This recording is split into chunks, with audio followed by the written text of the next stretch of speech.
Les Lévites, aux côtés des fils d'Aaron, doivent se présenter chaque matin afin de célébrer et de louer le Seigneur, de même le soir. Ce récit du temps du roi David fait écho à la mise en place, au temps de Moïse, des holocaustes perpétuels du matin et du soir, dont nous trouvons le détail à la fin du chapitre 29 du livre de l'Exode.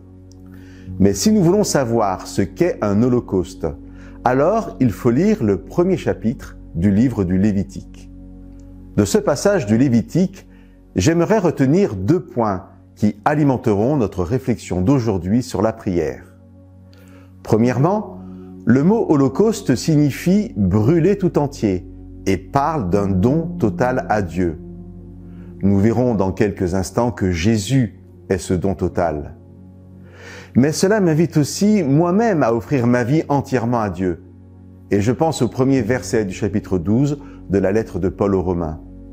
Je vous encourage donc, mes frères, au nom de toute la magnanimité de Dieu, à offrir vos corps comme un sacrifice vivant, saint et agréé de Dieu. Voilà quel sera pour vous le culte conforme à la parole. Deuxièmement, la traduction en français courant du verset 4 du chapitre 1 de Lévitique dit « L'animal est accepté comme offrande pour obtenir le pardon ». Je reviens au temps du roi David. Lorsque le peuple est disséminé sur tout le territoire d'Israël, le juif pieux sait que perpétuellement, chaque matin et chaque soir, au temple de Jérusalem, un holocauste est offert.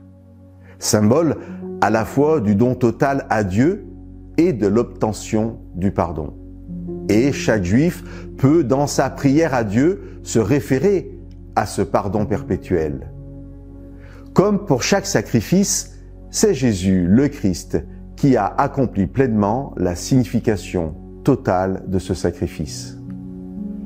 Qu'est-ce que cela signifie pour moi aujourd'hui dans ma vie de prière? Jésus, qui œuvre aujourd'hui dans le sanctuaire céleste, intercède perpétuellement pour son peuple, pour moi. Je peux me réveiller et prier chaque matin et me coucher et prier chaque soir avec cette assurance. Lorsque je prie, je suis déjà dans les pensées de Dieu et Dieu est prêt à me pardonner. La prophétie biblique que nous trouvons dans les versets 9 à 14 du livre du prophète Daniel, prophétie dont l'interprétation fonde l'existence du mouvement adventiste et de notre Église, nous dit qu'un pouvoir politico-religieux, la petite corne, combat contre le ministère du Christ et particulièrement contre cette intercession perpétuelle. Réfléchissons comment nous-mêmes, par le don total de nos vies à Dieu, par nos vies de prière, nous pouvons être des témoins vivants du sacrifice du Christ, de l'amour et de la sollicitude de Dieu pour l'humanité.